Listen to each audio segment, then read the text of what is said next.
Hello everyone, देखना शुरू कर चुके हैं आप अपना चैनल साइंस क्लासेस। डिजीज़ की सीरीज़ हम लोग पढ़ रहे थे। आज उसी डिजीज़ की सीरीज़ में हम पढ़ने जा रहे हैं एक ऐसी बीमारी के बारे में जिसके बारे में आप लोग अवेयर होंगे पहले से, अबाउट द आई फ्लू, जिसको हम बोलते हैं आँख आना। सरल भाषा में आँख आना के नाम से जाना जाता है। इसके बारे में हम विस्तृत चर्चा करेंगे। इसको कंजक्टिवाइटिस के नाम से जाना जाता है, या फिर रेड आई, या फिर पिंक आई। कंजक्टिवाइटिस क्यों बोलते हैं? अगर हम बात करें, आँख की जो आउटर लेयर ये प्रेजेंट होती है कंजक्टिवा, ये जो बाहरी लेयर होती है प्रोटेक्टिव लेयर के नाम से जानी जाती है। और आइटिस रिप्रेजेंट करता है किसी भी इन्फेक्शन को। तो जब इन्फेक्शन देखने को मिलता है किसमें? कंजक्टिवा में, तो इसको बोलते हैं हम कंजक्टिवाइटिस। इसको रेड आई या पिंक आई डिजीज़ भी बोला जाता है। नॉर्मली हम आई फ्लू के नाम से इसको जानते हैं। तो शुरुआत करते हैं इससे सबसे पहले हमारी पैरी आँख से। ये हमारी पैरी आँख। यहाँ पे बात करें तो ये हिस्सा है कार्निया, ये आइरिस और ये पुपिल, जिससे आँख में रोशनी जाती है, लाइट जाती है और इमेजेस प्रॉपरली बनती हैं। अगर हम बात करें तो ये अपर लेयर जो आपकी लोकेट करती है, इसको बोलते हैं हम लैक्राइमल ग्लैंड या अश्रु ग्रंथि बोलते हैं इसको। अश्रु ग्रंथि, ये अश्रु ग्रंथि के नाम से जानी जाती है, जिससे आंसू निकलते हैं। ये भी आपकी लैक्राइमल ग्लैंड्स होती हैं, यहाँ से भी कुछ मात्रा में आंसू निकलते हैं। अगर हम बात करें आँख के इंटरनल स्ट्रक्चर की, तो इंटरनल स्ट्रक्चर ये आपके आई लेयर्स हैं। स्क्लेरा, स्क्लेरा के बाहर का जो ये हिस्सा होता है इसको हम बोलते हैं कॉर्निया, जो बल्जिंग आउट पोर्शन होता है जो हमें बाहर से नज़र आता है। और इसी कॉर्निया के ऊपर प्रेजेंट होती है एक लेयर, जो इस प्रोटेक्टिव लेयर होती है, जो बचाती है आँखों को डस्ट पार्टिकल से, बैक्टीरियल इन्फेक्शन से। तो ये जो लेयर होती है इसको बोलते हैं हम कंजक्टिवा। कंजक्टिवा जो होती है ये मेनली जब इन्फेक्टेड हो जाती है, इन्फेक्शन हो जाता है, तो हमारी आंखें बिल्कुल इस तरह से लाल लाल या गुलाबी गुलाबी सी नज़र आने लगती हैं। और क्यों आती हैं? क्योंकि यही जो लेयर होती है इसमें स्वेलिंग होती है, और जो ब्लड वेसल्स होती हैं उनमें खून ज़्यादा मात्रा में नज़र आने लगता है। और जब नज़र आने लगता है, चूँकि खून हमें पता है रेड कलर का होता है, इसी वजह से जब थोड़ा कम होता है तब तक इसको बोलते हैं हम पिंक आई। लेकिन जब ये ज़्यादा डार्क हो जाता है तो इसको हम रेड आई के नाम से डिजीज़ जानते हैं। ये नॉर्मल कंडीशन में हमारी आँख होती है, लेकिन जब डिजीज़ हो जाता है तो इस तरह से आँखें दिखने लगती हैं। अगर हम बात करें इनके काजेज़ की कि ये होता कैसे है या क्यों होता है, तो इसमें मेन कारण होता है इसका ज़्यादातर रेनी डेज़ में देखने को मिलता है। और मेन कारण इनके बैक्टीरियाज और वायरसेस होते हैं, जिसमें फ्लू जो टर्म मेंशन किया गया है ये मेनली वायरसेस की वजह से काज होता है। ब्यूटी प्रोडक्ट्स ज़्यादा यूज करने की वजह से भी एलर्जी हो जाती है हमारी बॉडी में, और कम्युनिकेबल होती है। वायरल वाले जो डिजीज़ेस होती हैं ये कम्युनिकेबल होती हैं, मतलब एक पर्सन को है, अगर उसकी आंखों के आसपास के रीजन में आप ज़्यादा रहते हैं या टच करते हैं तो आपको होने के चांसेस बढ़ जाते हैं।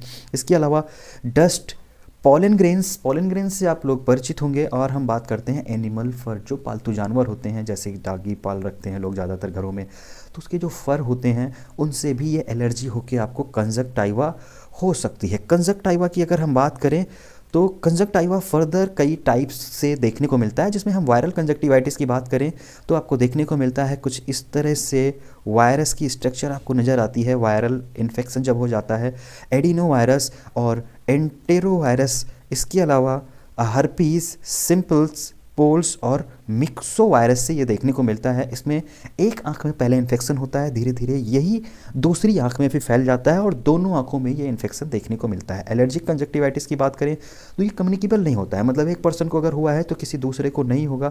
अगर बात करें इसकी तो ये पॉलन ग्रेन से या पालतू जानवरों की रूसी से, धूल के कण की वजह से भी ये एलर्जी देखने को मिलती है। इसके बाद हम बात करते हैं बैक्टीरियल कंजक्टिवाइटिस की। बैक्टीरियल कंजक्टिवाइटिस की अगर हम बात करें तो यहाँ पे देखने को मिलता है बैक्टीरिया की वजह से जो इन्फेक्शन हो जाता है, बैक्टीरिया की वजह से जो इन्फेक्शन देखने को मिलता है कुछ इस तरह से देखने को मिलता है। और इसमें बैक्टीरिया जो पार्टिसिपेट करते हैं Streptococcus pneumonia and Haemophilus, influenza conjunctiva, influenza के जो वायरस होते हैं मिक्सो वायरस, वहाँ पे भी ये देखने को मिलता है। हेल्दी आइज हमारी नॉर्मल इस कंडीशन में देखने को मिलती हैं, लेकिन अगर अर्ली स्टेज का इन्फेक्शन है तो देखो कॉर्नर पे रेड कलर के, और इसके अलावा यहाँ पे जो डिस्चार्ज देखने को मिलता है बैक्टीरियल डिस्चार्ज, जो फ्लूइड जैसा होता है, ये बैक्टीरियल की प्रेजेंस की वजह से देखने को मिलता है। पहले देखो लिटिल अमाउंट में है, यहाँ पे देखिए प्रॉपर बड़ी सी आँख में बना हुआ है। यहाँ पे थोड़े थोड़े इन्फेक्शंस मतलब जो डिस्चार्ज हैं ये देखने को मिलते हैं, लेकिन धीरे धीरे जब लेट स्टेज हो जाता है तो देखो बैक्टीरियाज के नंबर्स मल्टीप्लायर हो जाते हैं और बहुत सारे हो जाते हैं। तो देखो चारों तरफ से ये घेर के लगते हैं और यही डिस्चार्ज करते हैं, और लैक्राइमल ग्लैंड से हमारे ज़्यादा मात्रा में जो आंसू निकलते हैं उन आंसुओं की वजह से हमारी आँखें जो होती हैं वो चिपचिपी सी हो जाती हैं। और देखते होंगे आप, जब इस तरह का इन्फेक्शन हो जाता है तो रात में जब आप लेटते हैं और सुबह उठते हैं तो देखते होंगे आँखें आपकी चिपकी हुई नज़र आती हैं, बंद हो जाती हैं, बिकॉज ऑफ दीज डिस्चार्जेस। जो ये डिस्चार्ज निकलते हैं इन बैक्टीरियाज के थ्रू जब इन्फेक्टेड पर्सन में, और इनका डायरेक्ट कोरिलेशन होता है किससे, लैक्राइमल ग्लैंड से, क्योंकि ये जो आंखें होती हैं इनमें जब काफ़ी ज़्यादा बर्निंग सेंसेशन या जलन होती है। सिम्टम्स की अगर हम बात करें कि लक्षण क्या क्या नज़र आते हैं तो इनकी बात करते हैं। आंखें रेड कलर की हो जाती हैं, पानी हमेशा भरा रहता है, जलन होती है, बर्निंग सेंसेशन देखने को मिलता है, आंसू ज़्यादा निकलते हैं और बैक्टीरियल डिस्चार्ज देखने को मिलता है। तो देखिए इस तरह से जो स्लेस्मा या प्लाज्मा लाइक जो स्ट्रक्चर होती है ये आंखों से निकलती रहती है। हम दिन के समय तो सफाई कर लेते हैं, लेकिन रात में जब सो जाते हैं तो यही सारा कुछ ड्राई हो जाता है, और जब ये सूख जाता है तो आई लैसेस हमारी कैसी हो जाती हैं, स्टिकी हो जाती हैं, चिपचिपी सी हो जाती हैं। फिर इनको सही करने के लिए हमें गर्म पानी से सुबह सुबह उठने के बाद इसको धोना पड़ता है, तब जाके हमारी आंखें प्रॉपर सही हो पाती हैं। अगर टाइम ड्यूरेशन की बात करें तो ये 3 से 15 दिन तक लग सकता है। ज़्यादातर केसेस में ये 6 से 7 दिन तक, पर अगर ज़्यादा क्रिटिकल कंडीशंस हो जाती हैं तो 15 दिनों तक ये बीमारी आपके पास रह सकती है। अगर यहाँ पे बात करें केमिकल कंजक्टिवाइटिस की, तो ये धुएं से, एसिड से या अल्कलाइन सॉल्यूशन से जब आप ज़्यादा डार्क में जाते हैं, धुआं हो जाता है, तो देखते हैं आंखें लाल हो जाती हैं, तो उसकी वजह से भी ये काजेज़ हो सकते हैं। अब यहाँ पे अगर हम बात करें कंजक्टिवाइटिस जो देखने को मिलती है बैक्टीरियल और वायरल की कंडीशंस में, तो थोड़ा और डिटेल में बात करते हैं। ये नॉर्मल कंडीशन है, ये कंजक्टिवाइटिस से पीड़ित पर्सन है। अगर यहाँ पे देखिए तो ये देखिए आपको क्लस्टर्स बहुत सारे वाइट कलर के क्रस्ट नज़र आते हैं, मतलब छोटी छोटी पपड़ियाँ पड़ जाती हैं आँखों की इन पलकों के नीचे। ये लोअर रीजन होता है जहाँ से भौहें स्टार्ट होती हैं। आई लैसेस जहाँ पे प्रेजेंट होती हैं बेसिकली वहाँ पे ये पाए जाते हैं। ये क्रस्टेड होते हैं बैक्टीरिया की वजह से, बैक्टीरियल इन्फेक्शन हो जाता है। इसके अलावा यहाँ पे आईलिड्स में स्वेलिंग्स हो जाती हैं और पेन काज होता है। सबसे ज़्यादा होता है इनको दिन के समय, जब लाइट में आप निकलते हैं तो जब तेज़ी से लाइट आंखों में आती है तो ज़्यादा बर्निंग सेंसेशन या जलन काज होती है। इसको लेके बहुत घबराने की ज़रूरत नहीं होती है, ये आपके 3 से 15 दिन के अंदर सही हो जाती है। बट अगर क्रिटिकल कंडीशन ज़्यादा हो जाती है तो आप नज़दीकी डॉक्टर से सलाह ले सकते हैं। वो आपकी आंखों की जांच करके एक प्रॉपर पैटर्न पे आई ड्रॉप्स आपको प्रोवाइड करा देंगे। आई ड्रॉप्स अगर आप यूज कर रहे हैं इसमें तो आपको थोड़ा रिलीफ मिल सकता है, बट आई ड्रॉप बेहतर होगा कि डॉक्टर की सलाह से ही यूज करें। अपने आप मनपसंद तरीके से कोई आई ड्रॉप ना खरीदें। प्रिकॉशंस की अगर बात करें तो इनसे आप बच भी सकते हैं, या अगर हो गया है तो क्या क्या सावधानी रखी जाए ताकि दूसरों को ना हो और हमें ज़्यादा समस्या ना हो। तो प्रिकॉशंस की अगर बात करते हैं तो सबसे पहले रेगुलर हैंड वॉश रिक्वायर्ड है। अगर इस तरह के सीजन जैसे बारिश के दिनों में ज़्यादातर देखने को मिलता है तो उस समय ज़्यादा आप रेगुलर बेसिस पे हाथ धुलते रहिए। कपड़े, टॉवेल, तकिया आपकी और जो रुमाल और टिश्यूज़ यूज करते हैं वो साफ़ होने चाहिए। आई वॉश कीजिएगा अगर आपको इस तरह की कोई समस्या हो जाती है, हल्के गुनगुने पानी से। क्लीन स्पेक्टेकल से, अगर आप चश्मा लगाते हैं तो चश्मे की भी बराबर रेगुलर बेसिस पे सफाई करते रहिएगा, नहीं तो पता लगेगा कांच पे बैक्टीरिया या वायरस आके डिपॉजिट हो गया, आपने चश्मा लगाया और आपकी आंखों में ये समस्या दोबारा से हो गई।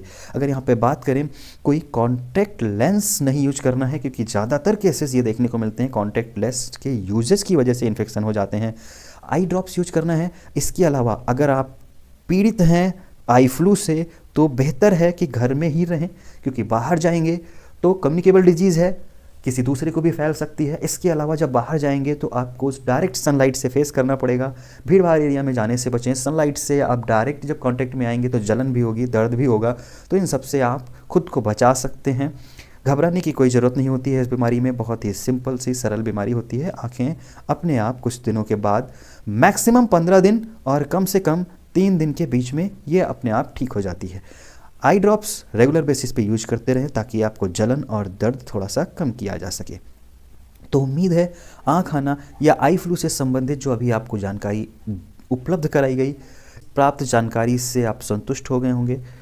अगर वीडियो अच्छा लग रहा हो और आपको लग रहा हो कि हमारी जो इन्फॉर्मेशन थी, जानकारी थी, वो पर्याप्त है, तो अपने दोस्तों के साथ और रिश्तेदारों के साथ ज़रूर शेयर करें ताकि वो भी इस बीमारी से संबंधित इन्फॉर्मेशन ले सकें। और चैनल अगर सब्सक्राइब नहीं किया है तो चैनल ज़रूर सब्सक्राइब कर लीजिएगा। अगर किसी नई बीमारी के बारे में जानना चाहते हैं तो नीचे डिस्क्रिप्शन बॉक्स में हमारे इंस्टाग्राम आईडी का लिंक दिया गया है, या कमेंट बॉक्स में भी आप मेंशन कर सकते हैं। आपको उससे संबंधित जानकारी डिटेल फॉर्म में उपलब्ध करा दी जाएगी। मिलते हैं अगले पार्ट में नई बीमारी के साथ। अभी के लिए इतना ही। जय हिंद।